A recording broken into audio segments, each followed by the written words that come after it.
The two Ewalds were St. Ewald the Black and St. Ewald the Fair, martyrs in Old Saxony about 692.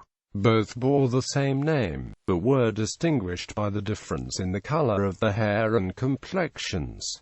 They are now honored as saints in Westphalia. Background: the two priests were companions, both natives of Northumbria, England. According to the example of many at that time, they spent several years as students in the schools of Ireland. Ewald the Black was the more learned of the two, but both were equally renowned for holiness of life.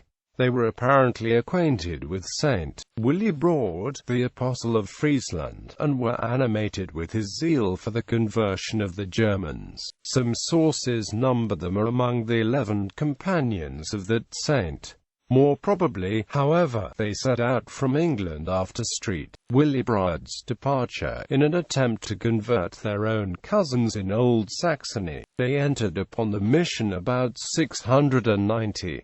The scene of the labors was the country of the ancient Saxons, now part of Westphalia, and covered by the dioceses of Munster, Osnabrück, and Paderborn. At first the Ewalds took up their abode in the house of the steward of a certain Saxon earl or ealdorman. Bede remarks that the Old Saxons have no king, but they are governed by several ealdormen who during war cast lots for leadership, but who in time of peace are equal in power. Historia Ecclesiastica Gentis Anglorum, v. 10. The steward entertained his two guests for several days, and promised to conduct them to the chieftain. They intended to convert him, and so affirmed they had a message of considerable importance to deliver to him. The pagan Saxons, witnessing these activities of the Christian priests and missionaries, began to suspect that the Ewalds planned to convert their overlord, destroy their temples and supplant the religion. Inflamed with jealousy and anger, they resolved that the Ewalds should die.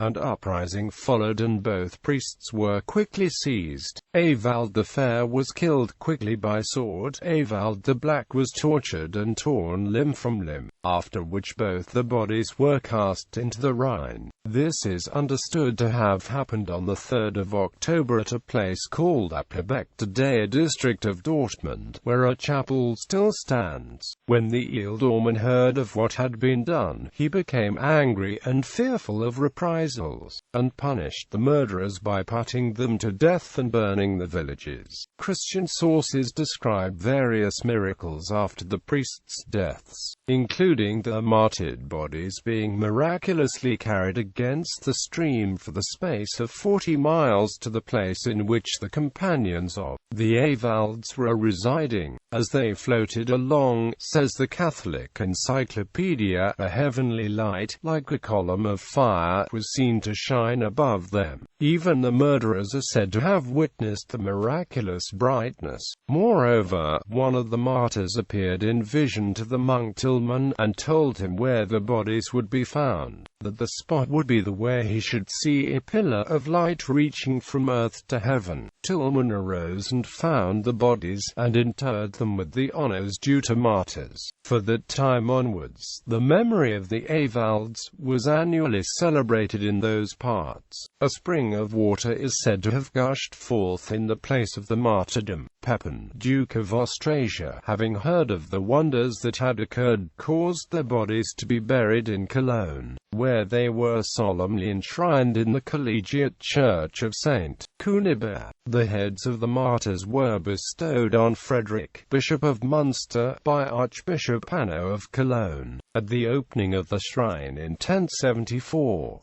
These relics were probably destroyed by the Anabaptists in 1534. When St. Norbert visited Cologne in 1121, he obtained 2 small vessels containing the relics of several saints, and among them were bones of the sainted Ewalds. These were deposited either at Prémontré or at Florif, a Premonstratensian monastery in the province of Namur. The two Ewalds are honored as patrons in Westphalia, and are mentioned in the Roman Martyrology on the 3rd of October. The feast is celebrated in the dioceses of Cologne and Munster. The Saxons were eventually converted to Christianity by force in the 8th century by Charlemagne, until the martyrdom of St. Boniface in 754. The Ewalds were the last missionaries to be martyred in this area. The deaths were undoubtedly due to a lack of support from the worldly rulers. Orner den Frankischen Schutzletter ein Missioner nicht lange genug, sen Lehrer genauer zu erlauten, according to Franz Starr.